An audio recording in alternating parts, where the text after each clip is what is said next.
Hey guys, have you ever heard of the Abyss? Surely you have, right? Well, in case you haven't, the Abyss is the birthplace of demonkind, a chaotic evil dimension unto itself with uncountable layers of infinite variety, all connected together. The Abyss's place in our cosmology has shifted and changed over time due to conflicting tales being unearthed over the years. So have you ever wondered where it actually came from? Because the truth is, it didn't always exist. Its true beginnings are far more complex than any demon lord's tale. Now, you've heard the myths and the legends. Every seasoned adventurer has their own theories as to where it came from, whether it be a demon lord's machinations, the whims of an evil deity, or even a scar in the fabric of our reality. But only one of these comes close to the truth about the origins of the Abyss. But before I tell you what happened, let's go over the two major players in the creation of the Abyss. First, we have the Obyrith race. The Obyrith are an eldritch race of beings that existed long before the creation of this world, and even long before the Dawn War and the separation of Obyrith.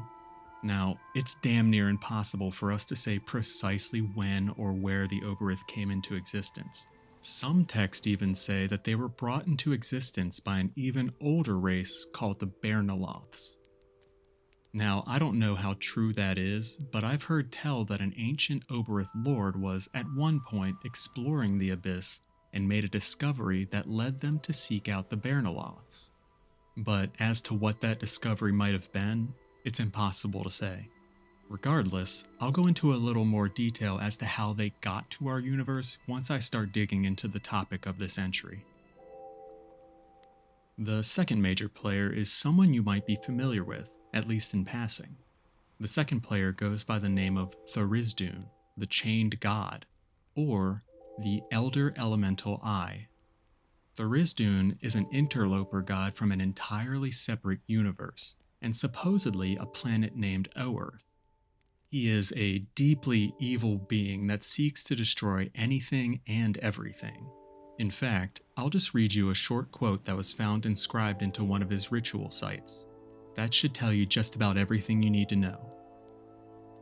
Light must be snuffed, perfection decayed, order dissolved, and minds fragmented. So, as you can tell, not exactly a being we're happy to share our plane of existence with. But let's continue on with the entry, and we'll start with the Obyriths many eons ago. Once upon a time, before the dawn of time as you and I know it, the Obyriths existed on a parallel dimension with an unknown name. According to the legends, the Obyriths had been utterly despicable lords of evil incarnate long before the dawn of life, and even the deities as we know them here in realm space. They were the masters of their realm, but also the prisoners of their own actions and poor management. Their entire reality was coming to an end. It's unclear what the cause was. Could it have been an even more ancient and powerful race contesting their dominance? Possibly. But personally, I'm of the belief that the Obyriths had no real competitors in their realm. Having studied what we know of these beings, I believe they had essentially destroyed their universe, draining the dimension of life and power, simply to feed their insatiable hunger and turning whatever beauty that realm had into a decaying place, slowly but surely crumbling to the ground. These creatures are incredibly intelligent, so they were certainly aware of their coming apocalypse. So, it's said that one of the Obyrith lords, supposedly Pazuzu, hatched a plan as to how they could salvage their lives and preserve their existence. The Obyriths, at Pazuzu's behest, would go on to create the Shard of Pure Evil, an object powerful enough to breach the barriers between their reality and ours. A seed of evil that they could use to corrupt even the most powerful beings in the multiverse and bend them to their will. And after pushing past the confines of their dimension, the Obyriths would then use the shard as a portal into our reality. giving them a foothold here and allowing them to begin consuming existence as we know it for their own benefit and preservation. So they enacted a brutal ritual of sacrifice, one that would likely involve millions or even billions of their own people, sucking their despicable souls into the shard, powering it for as long as would be necessary. They would then lodge this shard at the exact point where their reality and ours touched, and wait for a being of sufficient power to seize their trap, so they could order them to do their bidding. The only problem was, their time was short, at least in Obyrith terms. Eons and eons passed, and the Obyriths continued waiting and waiting, slowly dying off in their crumbling reality. Until one day, a being of sufficient power and will came across their trap and seized the shard. The Obyrith conduit quickly ruined the mentally and spiritually open being, the link between them driving him insane in an instant.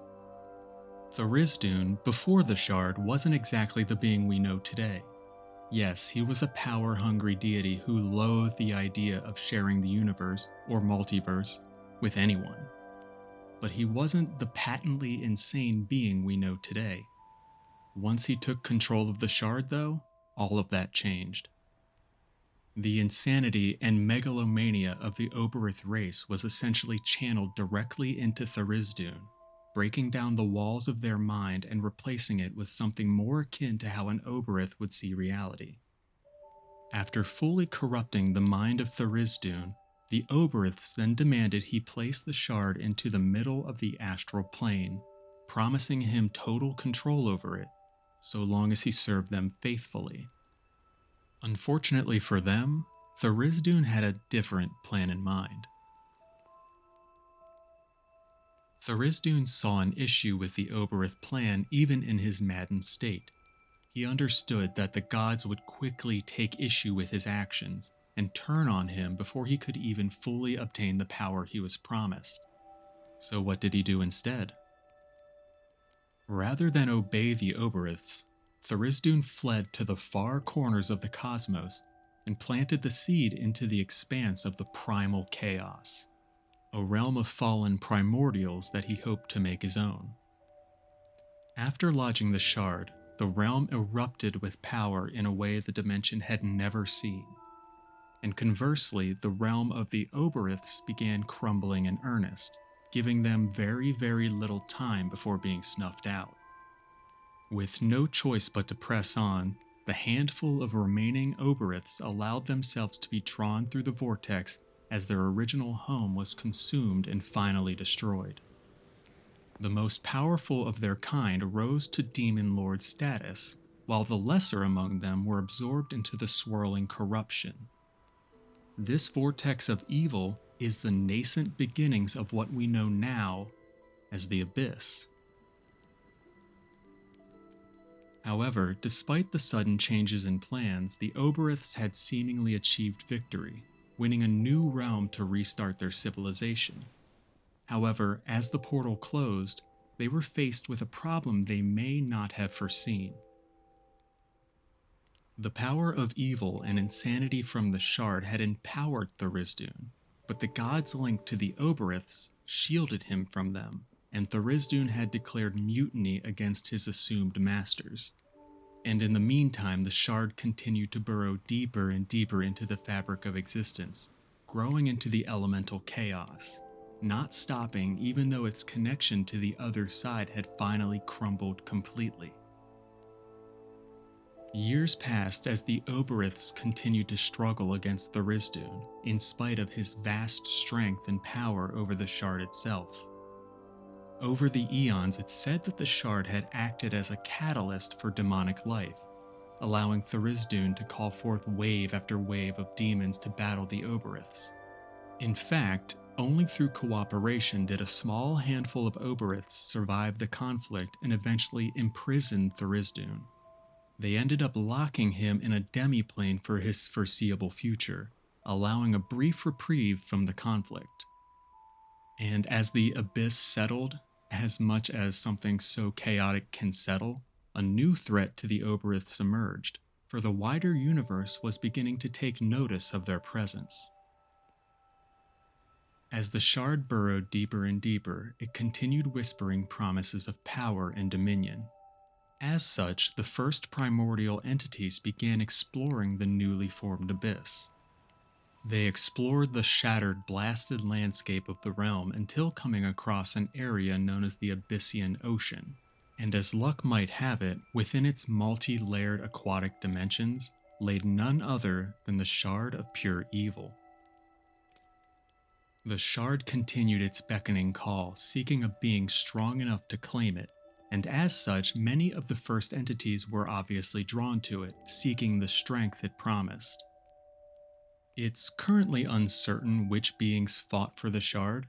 Some sources claim Dagon was a contender. Others claim none other than Demogorgon had fought for it as well. Regardless, as they fought, a third entity was in the shadows eyeing the Shard. This being's name was Obox Ob, and while the others were fighting bitterly for possession of the Shard, he would end up crawling up from an unseen pit and seizing the Shard, slyly and effortlessly becoming the very first Prince of Demons. The new Prince of Demons was not fully in control of the Shard, however. He would struggle to fulfill its compelling demands to plant it in the Astral Sea, the purpose the Obyriths had originally created it for. This struggle, however, would end up being short-lived. While Obox Ob was struggling to grapple with the Shard and its power, many of the other entities came to a chilling realization that if he could finally master the Shard and place it in the Astral Sea, Obox Ob could very well control all of reality, and it was only a matter of time. So they decided to take things into their own hands as demons typically do.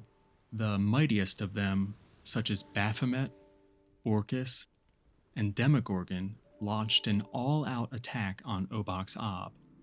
And over the course of this epic battle, the Primordials would win out and fling Obox Ob and the Shard into the vortex from which the abyss had spawned. And as a result, a massive fissure was created in the Abyssian Ocean, eventually draining out and turning into the desiccated landscape we know today as the Grand Abyss.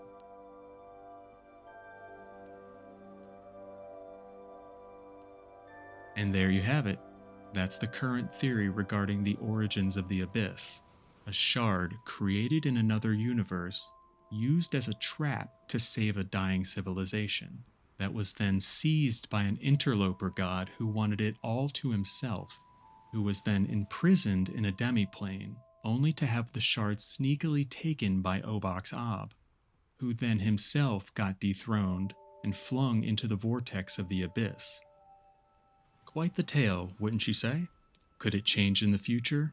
Sure, but at least for now, the lore seems pretty rock solid. And that'll end today's entry, folks. Thanks oh so much for coming and listening.